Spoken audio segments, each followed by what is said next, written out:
कैसे हो आप सभी। उम्मीद करूंगा कि आप सभी अपनी जगह कुशल मंगल होंगे। तो कल हम बात कर रहे थे स्वर के बारे में। स्वर क्या होते हैं उसके बारे में हमने पढ़ लिया था, और आज पढ़ेंगे हम व्यंजन के बारे में कि व्यंजन क्या होते हैं, स्वर क्या होते हैं। तो व्यंजन तो आज पढ़ेंगे हम, स्वर हमने कल ही पढ़ लिए थे। उससे पहले हमने भाषा पढ़ लिया था, वर्ण विचार वगैरह ये पढ़ लिए थे। तो आज हम टॉपिक स्टार्ट करने जा रहे हैं व्यंजन। ठीक है, व्यंजन क्या होते हैं, व्यंजनों का वर्गीकरण क्या होता है, इसके बारे में हम पढ़ेंगे। ठीक है, तो सबसे पहले हम एक बार व्यंजन की परिभाषा लिख देते हैं, क्योंकि परिभाषा तो देखो पूछते तो है नहीं, पर लिखना अपना फर्ज है। एक बार लिख लेते हैं, ज़्यादा बड़ी परिभाषा नहीं, अपन तो छोटी सी परिभाषा लिखेंगे कि स्वरों की सहायता से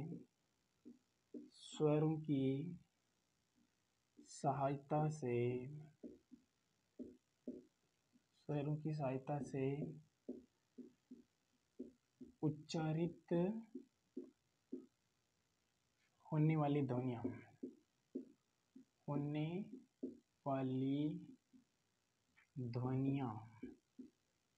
स्वरों की सहायता से उच्चारित होने वाली ध्वनियाँ व्यंजन कहलाती है। ठीक है, व्यंजन कहलाती हैं। ये इसकी परिभाषा होगी। देखो व्यंजन होते कितने हैं, व्यंजन होते हैं 33। ठीक है, व्यंजनों की संख्या होती है 33। 33 कौन कौन से होते हैं, पहले ये देख लेते हैं। देखो पहला होता है स्पर्शी।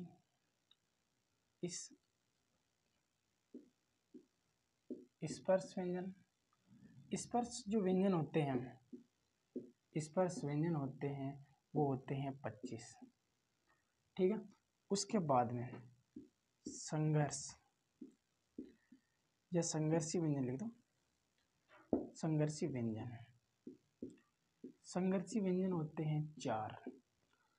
फिर इसके बाद में अंतस्थ व्यंजन, अंतस्थ बोल दो या संघर्षहीन बोल दो, एक ही बात है। संघर्षहीन भी होते हैं 4। कौन कौन से होते हैं, इनको करेंगे 25 से 4 29, 29 से 4 33। ठीक है, ये कौन कौन से होते, देखो क वर्ग, च वर्ग, ट वर्ग, त वर्ग और प वर्ग इक्वल टू 5, यानी कि 25 तो ये हो गई। संघर्षी व्यंजन कौन कौन से होते हैं, तालव्य, मूर्धन्य, दंत्य और है, 4 ये हो गए। इसके बाद में अंतस्थ व्यंजन या संघर्षहीन व्यंजन, ये, रे, ल और व, 4 ये हो गए।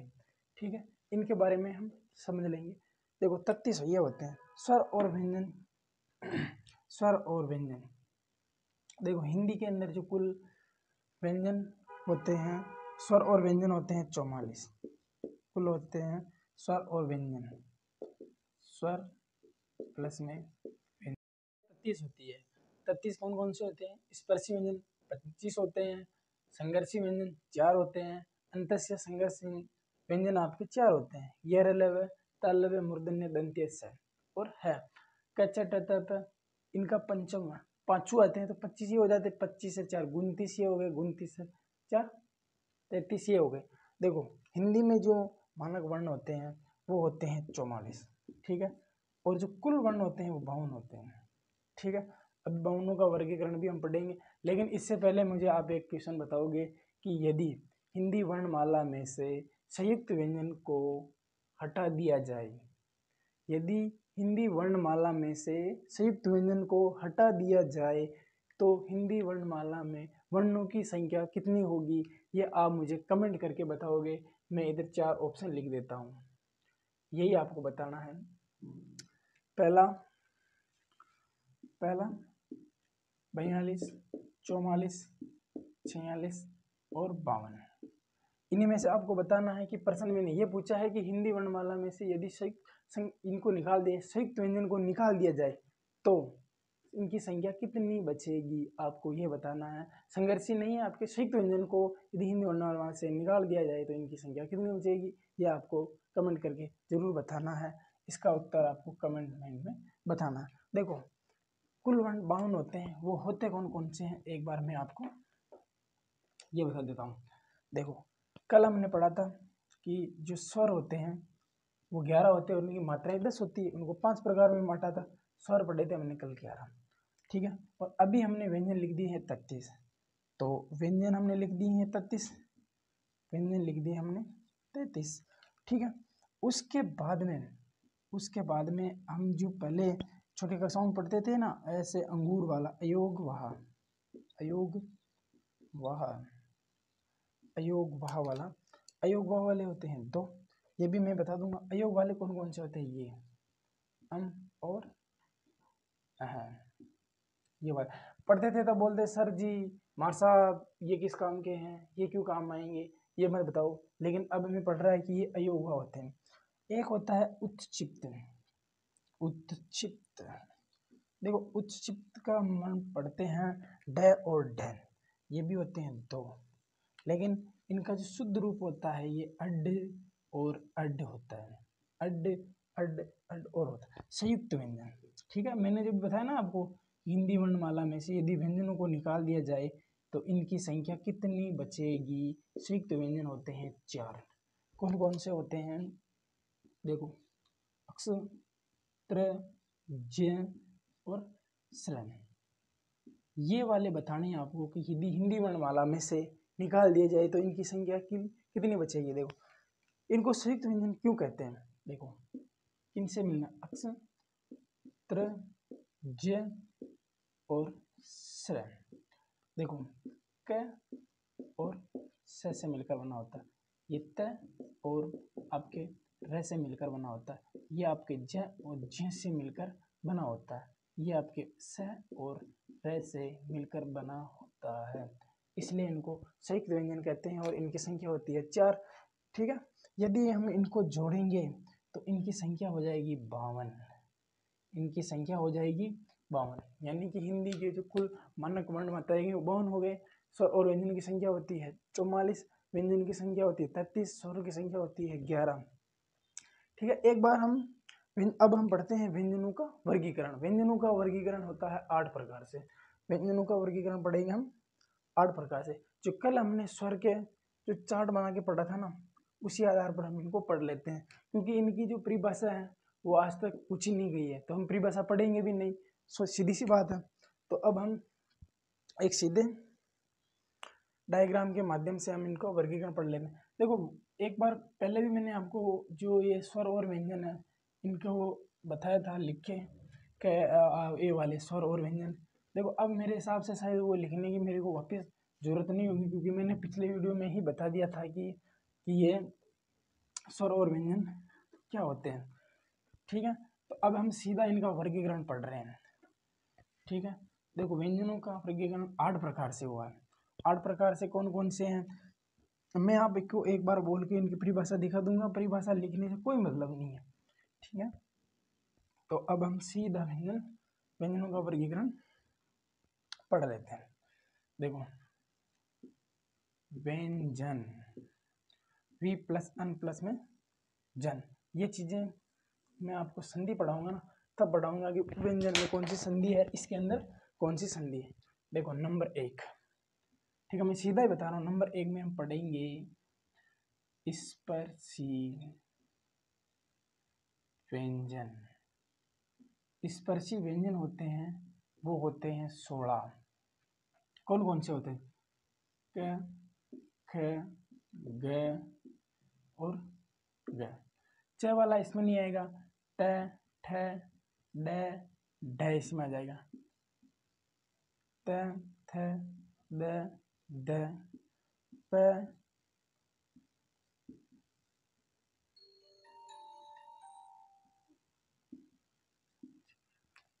ठीक है। ये इसके अंदर आएंगे 4, 4 ये 4 ये 4 ये 4 ये, तो ये हो गए 16, ठीक है। इसके बाद में हम 2 नंबर पे पढ़ते हैं इस पर, या संघर्षी ले लो पहले, संघर्षी व्यंजन। संघर्षी व्यंजन, संघर्षी व्यंजन कितने होते हैं, 4 होते हैं। 4 कौन कौन से होते हैं, इधर जगह इधर लिख देता हूँ मैं, तालव्य, मूर्धन्य, दंत्य और है। ये चारों इसी के होते हैं। ठीक है, तीसरे नंबर पर हम पढ़ते हैं कि स्पर्शी और संघर्षी व्यंजन कौन कौन से होते हैं। स्पर्शी और संघर्षी व्यंजन कौन कौन से होते हैं। स्पर्शी और संघर्षी व्यंजन भी 4 होते हैं। 4 कौन कौन से होते हैं। च, छ, ज और ज। अभी मैंने वहां लिखाया था ना, यहाँ हमने 4 लाइन लिखी नहीं थी, 4 वर्ग वाली। ठीक है, इसके बाद में हम पढ़ते हैं नासिक्य व्यंजन। नासिक्य, चौथे नंबर पढ़ते हैं हम नासिक्य व्यंजन। नासिक्य व्यंजन यानी कि वे व्यंजन इनका नाक के माध्यम से उच्चारण होता है। नासिक्य व्यंजन होते हैं 5 यानी कि जो इनका पंचम वर्ण, ट का पंचम वर्ण, च का पंचम वर्ण, त का पंचम वर्ण, प का पंचम वर्ण। देखो अंग, च, ण, न और म। देखो नाक से बोलने के कारण इनको हम पंचम वर्ण भी कहते हैं। नाक से बोलने के कारण हम इनको पंचम वर्ण भी बोलते हैं। पंचम वर्ण भी इनको कहा जाता है। ठीक है, 5वें नंबर पर पढ़ते हैं हम उच्चित व्यंजन। कौन सा पढ़ते हैं। उच्चित व्यंजन। 5वें नंबर पर है अपना उच्चित। उच्चित व्यंजन होते हैं 2 कौन कौन से होते हैं, मैंने पहले ही बता दिया आपको। ड, इसके नीचे ये लालन टिपकी लग जाए, अड और अड हो जाएगा। ठीक, उच्चित व्यंजन का शाब्दिक अर्थ होता है फेंकना। ठीक है, मैं अभी इनको आपको 2 मिनट में सारों की परिभाषा बता दूंगा। केवल यही पूछते हैं कि स्पर्शी व्यंजन कितने होते हैं, संघर्षी व्यंजन कितने होते हैं, स्पर्शी संघर्षी व्यंजन कितने होते हैं, नासिक्य व्यंजन कौन से होते हैं, और उच्चित व्यंजन क्या होते हैं, कितने प्रकार के होते हैं। ठीक है, और नंबर 6 पे पढ़ते हैं हम प्रकंपित व्यंजन। प्रकंपित व्यंजन, क्योंकि ये नाम बोलते हैं हमारी जीभ है ना कंपन कर रही है। प्रकंपित को ही हम बोलते हैं लुड्डित व्यंजन। लुड्डित व्यंजन, देखो एक ही शब्द है र। ठीक है, र का उच्चारण करते हैं हमारी जीभ है ना वो वाइब्रेट यानी कंपन करती है। र र र इसे बोलते हैं हमारी जीभ कंपन करती है, इसलिए हम इसको प्रकंपित या लुड्डित व्यंजन भी बोलते हैं। फिर इसके बाद 7वां देख लेते हैं हम पार्श्विक व्यंजन। पार्श्विक व्यंजन, पार्श्विक व्यंजन होता है आपका ल। ठीक है, पार्श्विक व्यंजन होता है आपका ल। ठीक है, इसका जो शाब्दिक अर्थ होता है वो होता है पास, या यूं ले लो आपके आस पास, आस पास, या फिर अगल बगल, अगल बगल होता है। ठीक है, और अंतिम रह जाता है आपका संघर्षहीन। 8वां में यहां लिख रहा हूं संघर्षहीन। संघर्षहीन व्यंजन। देखिए दोस्तों, कल भी मैंने स्वर वाला यही चार्ट बनाया था, व्यंजन वाला भी बताया था। स्वर की परिभाषा कल बताई थी, व्यंजन की परिभाषा बता दी, इनका वर्गीकरण बता दिया, बाउंड कौन कौन से होते हैं। अब मैंने इनको चार्ट के द्वारा बता दिया। मैं चाहता था इनकी परिभाषा भी लिख सकता था, पर परिभाषा इनकी कोई नहीं पूछता है, बस सीधा पूछता है संघर्ष व्यंजन होते हैं आपके ये और वह, ये और वह। देखो उच्चित व्यंजन होते हैं, इनको और भी कहते हैं, इनको बोलते हैं ताड़न जात, ताड़न जात व्यंजन। और एक बोलते हैं इनको द्विगुण, और एक बोलते हैं द्विपृष्ठ। ठीक है, ये इसी का नाम है। देखो संघर्षी व्यंजन किसे कहते हैं, वे व्यंजन जिनके उच्चारण में जीवा को अधिक संघर्ष करना पड़ता है वो संघर्षी व्यंजन कहलाते हैं।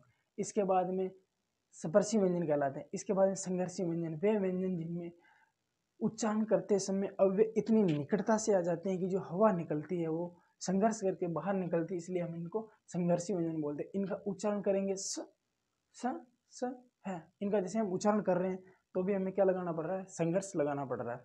इसके बाद में स्पर्शी और संघर्षी व्यंजन, यानी कि इसका और इसका मिश्रण, यानी कि स्पर्शी व्यंजन और संघर्षी व्यंजन का मिश्रण स्पर्शी संघर्षी व्यंजन कहलाता है।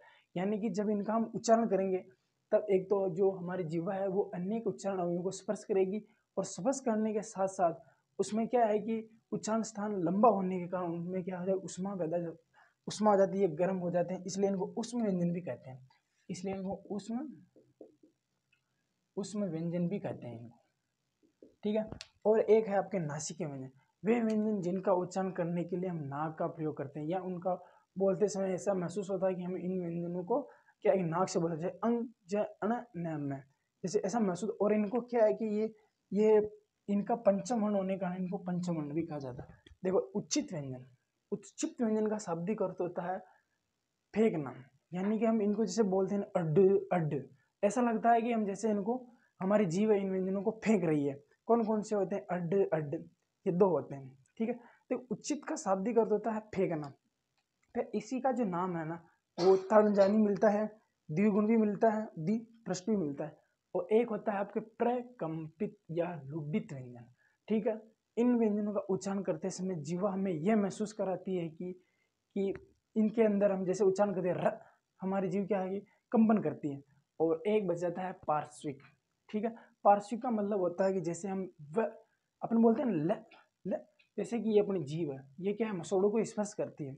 इसकी परिभाषा भी यही है, और सीधी अपनी भाषा में, लोकल भाषा में समझेंगे ना तो अपना जल्दी ज़्यादा समझ आए। जैसे ये अपनी जीभ है और ये अपने ऊपर वाले मसोड़े, जैसे हम बोलते हैं ल, जैसे अपन ल बोलेंगे तो अपनी जो जीभ है वो मसोड़ों को स्पर्श करेगी, मसोड़ों को स्पर्श करेगी, यानी कि जीभ अपनी क्या घोल हो जाएगी। तो एक तो हवा इधर से निकलेगी, एक हवा इधर से निकलेगी। तो हमने इसका शाब्दिक अर्थ ये लिखा ना कि अगल बगल आसपास से वे व्यंजन जिनका उच्चारण करते समय जीवा घोल हो जाती है, जीवा मसोड़ों को स्पर्श करती है और हवा अगल बगल से निकलती है, वो पार्श्विक व्यंजन कहलाते हैं। ल, आप बोल के देखो ल ल ल, जीभ क्या थोड़ी घूम रही है। इसके बाद में संघर्षी व्यंजन, ठीक है। संघर्षी व्यंजन को हम अर्ध स्वर भी बोलते हैं, अर्ध स्वर भी बोलते हैं, ठीक है। इनको हम अर्ध स्वर भी बोलते हैं क्योंकि इनको बोलने के लिए जीवा को बिल्कुल भी संघर्ष नहीं करना पड़ता है। तो दोस्तों उम्मीद करूंगा कि स्वर और व्यंजन वाला जो अपना चैप्टर है वो आज खत्म होता है। और इसके बाद में ना, अभी मैं बता रहा था कि ये तालव्य मूर्धन्य दंत्य, ये क्या होते हैं? तालव्य मूर्धन्य में सीधा बोल रहा हूँ, जबकि मैं सही नहीं बोल रहा हूँ, ये ऐसा नहीं बोल रहा हूँ, ये सब नहीं बोल रहा। तो ये क्या है कि एक उच्चारण स्थान होता है, जैसे कंठ, तालु, मुर्दा, दंत, ओष्ठ, ये होते हैं 11 इनका क्या उच्चारण स्थान होते हैं, या 11 प्रकार से पढ़ते हैं। एक वीडियो में इसका बना दूंगा कल, और इसके बाद में हम कल परसों यानी कि संधि स्टार्ट करेंगे। संधि स्टार्ट करने से पहले हम क्या है कि स्वर संधि के पहले नियम पढ़ लेंगे, फिर विसर्ग संधि पढ़ लेंगे, फिर व्यंजन संधि के पढ़ लेंगे। तो दोस्तों उम्मीद करूंगा कि आपको ये जो वीडियो है बहुत अच्छा लगा होगा। अगर चैनल में नए हो तो चैनल को लाइक करना, शेयर करना, सब्सक्राइब करना, जिससे कि मेरा हौसला और बुलंद हो। जय हिंद, जय भारत।